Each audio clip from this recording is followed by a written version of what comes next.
Hello नमस्कार दोस्तों, मैं ऋषभ आपके चैनल एजुकेशन फॉर ऑल में एक बार फिर से आपका स्वागत करता हूं। आज हम लोग जो पॉलिटी का सीरीज कर रहे हैं उसका मैं अगला पार्ट लेकर के आ गया हूं, जिसमें हम लोगों को संसदीय अधिनियम के बारे में आज हम लोग थ्योरी क्लास इसका करेंगे। इससे पिछले वाला वीडियो अगर आपने नहीं देखा है तो पॉलिटी का घटना चक्र पॉलिटी के नाम से प्लेलिस्ट बना हुआ है, आप जो है जा करके देख सकते हैं। इसमें लगभग मैंने 62 से 63 वीडियो जो है वो chapter wise theory plus MCQ जो कि अलग अलग एग्जाम में पूछा गया है, सारा का सारा जो है मैंने करवा दिया है। और आज हम लोगों का अगला लेक्चर है संसदीय अधिनियम पर। तो चलिए हम लोग जो है वो शुरुआत करते हैं। आज का जो है वो थ्योरी सेक्शन है कि खाद्य मिलावट निवारण अधिनियम 1954 यानी कि prevention of food adulteration act 1954 वर्ष 1954 में अधिनियमित तथा सर्वप्रथम 1 जून 1955 को प्रभावित हुआ था। तो अगर खाद्य मिलावट निवारण अधिनियम बोलेगा तो 1954 में एक्ट आया था और 1955 में जो है वो लागू हुआ था।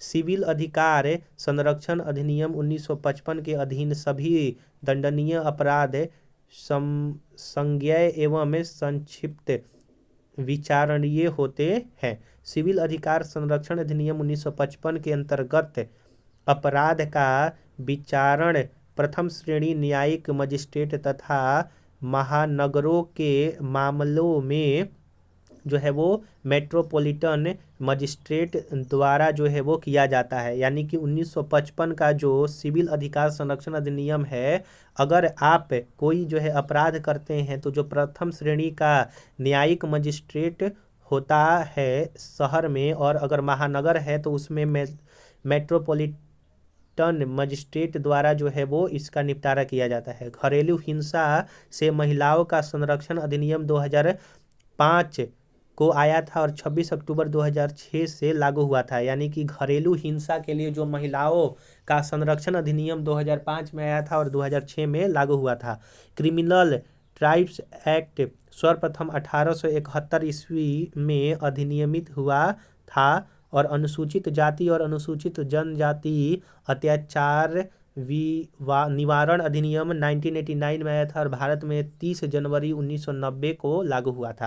यानी कि अनुसूचित जाति और अनुसूचित जनजाति जो अत्याचार निवारण अधिनियम है वो 1989 में आया था, लेकिन 1990 में यह लागू हुआ था। वर्ष 2016 के संशोधन अधिनियम से इसमें किए गए संशोधन 26 जनवरी 2016 से प्रभावी हुए हैं। अनुसूचित जाति तथा अनुसूचित जनजाति अत्याचार निवारण अधिनियम 1989 के उद्देश्यों को क्रियान्वित करने के लिए केंद्र सरकार के पास नियम बनाने की जो है वो शक्ति है। यह अधिनियम संरक्षा विभेद के सिद्धांत पर आधारित है। इस अधिनियम के तहत गिरफ्तारी पूर्व जमानत पूर्णतः निषेध है। यानी कि ये जो अधिनियम है इसके तहत अगर गिरफ्तारी पूर्व जमानत पूर्णतः जो है वो निषेध है। अनुसूचित जाति और अनुसूचित जनजाति अधिनियम 1989 के अधीन किए गए अपराध का अन्वेषण पुलिस उपाधीक्षक से नीचे के रैंक के अधिकारी द्वारा नहीं किया जाएगा। इस अधिनियम के अंतर्गत किसी निर्णय, दंडादेश या आदेश के विरुद्ध उच्च न्यायालय में अपील तथ्यों और विधि दोनों के संबंध में होती है।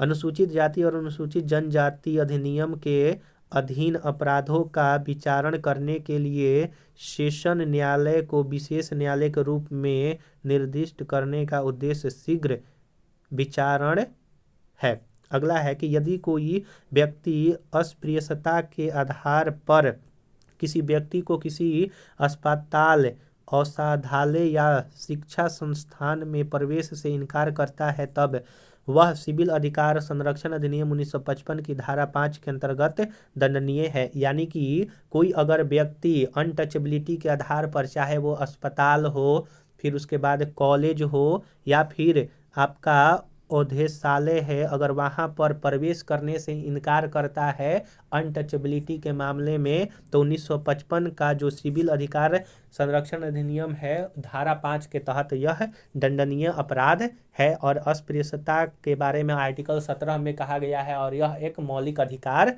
है। हिंदू विवाह अधिनियम कब आया था? तो 1955 में। हिंदू उत्तराधिकारी अधिनियम 1956 में तथा सती निरोध अधिनियम 1987 में लागू हुआ। यानी कि हिंदू विवाह अधिनियम 1955 में लागू हुआ, हिंदू उत्तराधिकारी अधिनियम 1956 में लागू हुआ तथा सती अधिनियम 1987 में लागू हुआ। सूचना का अधिकार अधिनियम 2005 12 अक्टूबर 2005 से लागू हुआ। सूचना का अधिकार एक विधिक अधिकार है। सर्वोच्च न्यायालय ने अपने अनेक निर्णयों में सूचना के अधिकार को संविधान के अनुच्छेद 19(1) क में प्रदत्त भाषण एवं अभिव्यक्ति के मौलिक अधिकार में निहित माना है। सूचना का अधिकार अधिनियम का उद्देश्य सार्वजनिक अधिकारियों से सूचना प्राप्त करना है। सूचना का अधिकार अधिनियम 2005 के अनुसार केंद्रीय सूचना आयुक्त का कार्यकाल 5 वर्ष या 65 वर्ष तक होता था और सूचना का अधिकार संशोधन अधिनियम 2019 के द्वारा उक्त अधिनियम में किए गए संशोधन के तहत अब मुख्य सूचना आयुक्त और अन्य सूचना आयुक्त का कार्यकाल केंद्र सरकार द्वारा निर्धारित किया जाएगा। यानी कि पहले जब सूचना का अधिकार 2005 में लागू हुआ था तो उस समय उनका जो अध्यक्ष होते थे वो उनका कार्यकाल 5 वर्ष या फिर 65 वर्ष होता था। लेकिन 2019 में जब सूचना के अधिकार में संशोधन किया गया तो केंद्र सरकार द्वारा जो उसके आयुक्त होते हैं उनका कार्यकाल जो है वो केंद्र सरकार निर्धारित करेगा। तद अनुसार केंद्र सरकार द्वारा अक्टूबर 2019 में अधिसूचित सूचना का अधिकार नियम 2019 के तहत इसे 3 वर्ष या 65 वर्ष निर्धारित किया गया है। यानी कि 3 वर्ष या फिर 65 वर्ष जो है वो कर दिया गया है। इसके अतिरिक्त केंद्रीय और राज्य स्तरीय मुख्य सूचना आयुक्त और अन्य सूचना आयुक्त को वही वेतन भत्ता और अन्य सुविधाएं प्राप्त होंगी जैसे केंद्र सरकार निर्धारित करेगा। अगला है आपका कि मजदूर किसान शक्ति संगठन MKSS नामक सामाजिक आंदोलन सूचना के अधिकार हेतु संघर्ष एवं जन आंदोलन के लिए जाना जाता है। नमित शर्मा बनाम भारत संघवाद सूचना के अधिकार अधिनियम 2005 से संबंधित है। राष्ट्रीय हरित न्यायालय अधिनियम 2010 के द्वारा देश में एक राष्ट्रीय हरित न्यायाधिकरण NGT का गठन किया गया। तो NGT का गठन जो है वो 2010 में किया गया। पंचायतें यानी कि अनुसूचित क्षेत्रों में विस्तृत जो पंचायतें अधिनियम है 1996 का उद्देश्य अनुसूचित क्षेत्रों में स्वशासन स्थापित करना है जिससे पारंपरिक अधिकारों की रक्षा हो सके तथा जनजाति लोगों को शोषण से मुक्त किया जा सके। तो हम लोगों ने यहाँ पर संसदीय समिति से थ्योरी सेक्शन आज देखा, कल से हम लोग जो है वो आपका MCQ इसका जो है वो करेंगे जो कि अलग अलग एग्जाम में पूछा गया है और डिटेल में एक्सप्लेनेशन के साथ करेंगे। अगर आपने पीछे वाला वीडियो नहीं देखा है तो इसका जो है वो डिस्क्रिप्शन में मैं प्लेलिस्ट का लिंक दे दूंगा, आप जो है जा करके देख सकते हैं।